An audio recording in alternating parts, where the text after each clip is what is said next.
तो बड़ी और अहम खबर, केंद्रीय मंत्री गिरिराज सिंह ने जम्मू कश्मीर में रिटायर्ड एसएसपी की हत्या को लेकर कड़ी प्रतिक्रिया दी। कहा, हत्या करने वाले, उनका समर्थन करने वालों को सुरक्षा बल के जवान नहीं छोड़ेंगे। दरअसल बारामूला में रिटायर्ड एसएसपी मोहम्मद शफी की उस वक्त हत्या की गई जब वो मस्जिद में अजान दे रहे थे। मामले को लेकर उनके भाई की प्रतिक्रिया भी सामने आई है। उनकी तरफ से इस मामले को लेकर बयान दिया गया और बताया गया कि किस तरह से मोहम्मद शफी की हत्या की गई। इस पूरे केस को लेकर मौके पर सुरक्षा बलों ने इलाके को घेर लिया है। पुलिस अधिकारी मस्जिद पहुंची, टीम्स लगातार जांच कर रही हैं। साथ ही जानने की कोशिश सबसे पहले कि आखिर क्या ये लोकल आतंकियों ने इस घटना को अंजाम दिया है। तजम्मुल लगातार हमारे साथ बने हुए। तजम्मुल, कहां तक जांच पहुंची, क्या इन आतंकियों की पहचान हो पाई है? देखिए आयुष, सबसे बड़ी बात है कि एफएसएल की टीम पहुंच गई है और जिन्होंने वहां पे सैंपल्स वगैरह इकट्ठे करने हैं, उसके बाद जांच शुरू कर दी गई है। दूसरी तरफ जम्मू कश्मीर पुलिस ने इस संबंध में एफआईआर दर्ज कर दी है और तहकीकात शुरू कर दी गई है, जिसमें रिटायर्ड पुलिस ऑफिसर जो है, senior supreme police MS Mir जो है, उन्हें मस्जिद के अंदर जाँ बहक किया गया। 4 गोलियां उनको लगी हैं। और तीसरी बड़ी बात कि जम्मू कश्मीर पुलिस, एसओजी और बाकी एजेंसीज जो है वो इस वक्त इस एरिया में मौजूद हैं। कुछ देर पहले deputy inspector general north zone पहुंच चुके हैं, नॉर्थ कश्मीर पहुंच चुके हैं। इसके अलावा एसएसपी खुद इस ऑपरेशन की और इस सिचुएशन को मॉनिटर कर रहे हैं। जबकि अब शक की सुइयां है कि लोकल किस तरह के, क्या आसपास में कोई लोकल मिलिटेंट इस वक्त एक्टिव है या सड़क के उस तरफ है, उन पे भी अब नजर रखी जा रही है। और ये सारी सूरत हाल, क्योंकि जिस वक्त ये घटना पेश आई उसके बाद अब नजर यह है कि शायद कुछ गिरफ्तारियां भी हो सकती है और कुछ इब्तिदाई लीड्स के बाद, क्योंकि जब अंधेरा था, कोहरा था, सर्दी थी और ये मौजिन जो है, बताया जाता है कि मैं अपडेट कर दूं कि ये जो अप्स और बाइट्स आई है वहां से उनके रिश्तेदारों की, उनके कजन की, उनके भाई की, वो कहते हैं कि जब सुबह फजर की अजान शुरू हुई थी तो इत्तेफाक किया कि आज जो लोकल मौलवी साहब है, इमाम साहब है, जो लीड करते हैं प्रेयर को, वो आज छुट्टी पे होते हैं। उनका कहना है कि एक मनसूबाबंद साजिश थी कि आज इमाम साहब मौजूद नहीं है और अजान जो है वो शफी साहब ने ही देनी है।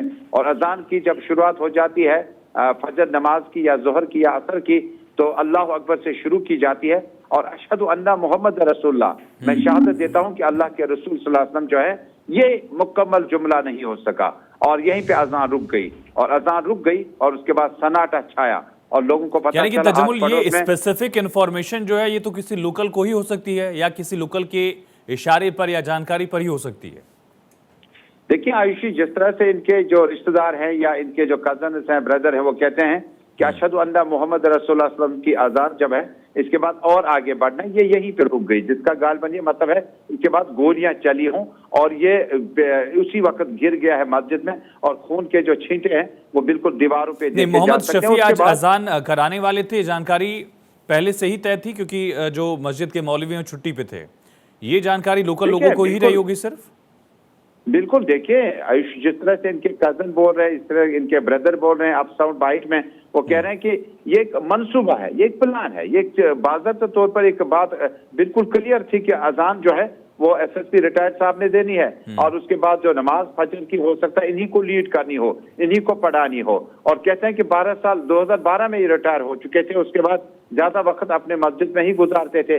और इनके भाइयों के मुताबिक, रिश्तेदारों के मुताबिक, ये किसको पता है कि आज सैटरडे को मौलाना साहब ने छुट्टी पे जाना है और वो 12 बजे के बाद वापस आएंगे। इसलिए ये इनका कहना है कि इस मामले की निस्बत तहकीकात की जाए कि मौलवी साहब छुट्टी पे गया था, उससे 12 बजे वापस आना था दोबारा नमाज पढ़ाने के लिए, तो इन्हीं 2-3 घंटों की ब्रेक में ये कैसे इंसिडेंट पेश आया। नंबर 1, इसको भी पुलिस देख रही है, ये पुलिस मामला है, तहकीकात तलब है। दूसरा ये कि फजर का नमाज में सुबह सुबह जब जो भी बंदूक बरदार होगा, जो भी मिलिटेंट होगा, गनमैन होगा, वो किस घर से निकला होगा, किस तरफ गया होगा, कितना फासला तय होगा, इसमें ट्रांसपोर्ट का क्या इस्तेमाल किया होगा, किस में आया होगा।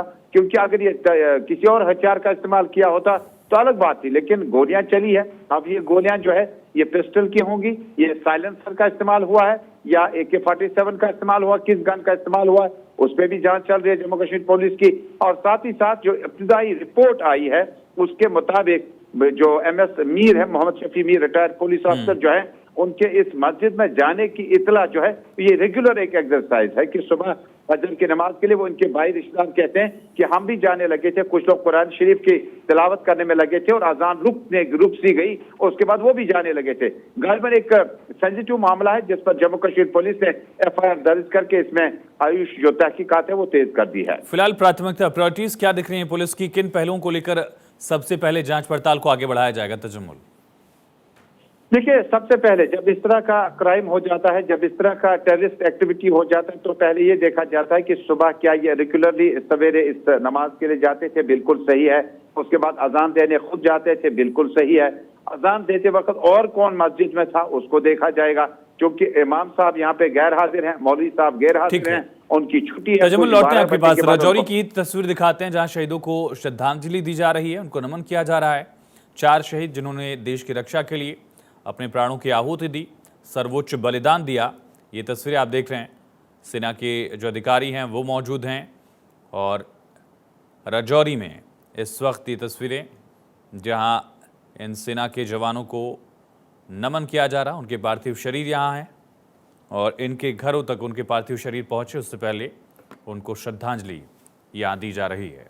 तमाम सेना के अधिकारी मौजूद हैं और कुछ ही वक्त में ये सिलसिला शुरू होगा, उससे पहले तैयारियां की जा रही हैं। कल भी हमने आपको तस्वीरें दिखाई थी, तजम्मुल ने भी कई अहम जानकारियां साझा की किस तरह से उस पूरे इलाके में इस वक्त इस तरह के ऑपरेशंस लगातार सेना चला रही है। सर्च ऑपरेशन, पूरे इलाके को घेरा गया है। और दूसरा बड़ा पहलू ये भी था कि इस दौरान ऑपरेशन के सामने कई चैलेंजेस भी हैं सेना के सामने। मौसम से लेकर जंगल और केव जो हैं वो एक बहुत बड़ा चैलेंज। फिलहाल ये तस्वीरें आप देख रहे हैं राजौरी की, जहां सेना के 4 जवान जो शहीद हुए थे उनको शहादत उनकी व्यर्थ न जाए, इसके लिए लगातार सेना कोशिश कर ही रही है, लेकिन साथ ही उनकी शहादत को नमन किया जा रहा है। पुंछ जिले के ऊपरी इलाके में पुलिस वाहन पर गोलीबारी की गई थी, अटैक किया गया था एम्बुश लगाकर और उसमें 4 जवान शहीद हुए थे, 3 जवान घायल भी हैं, उनका इलाज जारी है। अब जवानों के पार्थिव शरीर यहाँ लाए गए हैं, उनको श्रद्धांजलि दी जा रही है। तजम्मुल लगातार बने। तजम्मुल, जो ये अटैक किया गया था सेना के जवानों को लेकर, उसको लेकर क्या डेवलपमेंट है? एक तो तस्वीर हम दिखाई रहे हैं बारामूला में रिटायर्ड SSP की हत्या, लेकिन राजौरी में फिलहाल शहीदों को नमन किया जा रहा है। पैरेलल ऑपरेशन अभी भी जारी है क्या वहां? बिल्कुल, देखिए राजौरी के जंगलात में, चूंकि अगर आप 20 दिसंबर की रात को ही यहाँ से ऑपरेशन शुरू कर दिया गया था, उसके बाद आते आते जो फॉरेस्ट एरिया है जिनमें बफलियाज, बाटा दूरिया, कंडी और उसके बाद आपका मेंढर सेक्टर शुरू हो जाता है और उसी के साथ आपके इन घने जंगलात के साथ साथ जो आबादी वाले इलाके हैं, मैदानी इलाके हैं, उसमें ऑपरेशन जो है इस वक्त एक तरफ सर्च और कॉर्डन चल रहा है, दूसरी तरफ जंगलात के दूर दराज इलाकों में जहां घने जंगलात है, डेंस फॉरेस्ट है, वहां पर भारी हथियारों के साथ टेलीस्कोप का इस्तेमाल करके, ड्रोन का, चॉपर का, हेलीकॉप्टर का ठीक है इस्तेमाल तजम्मुल, करके। तमाम जानकारी के लिए बहुत शुक्रिया आपका।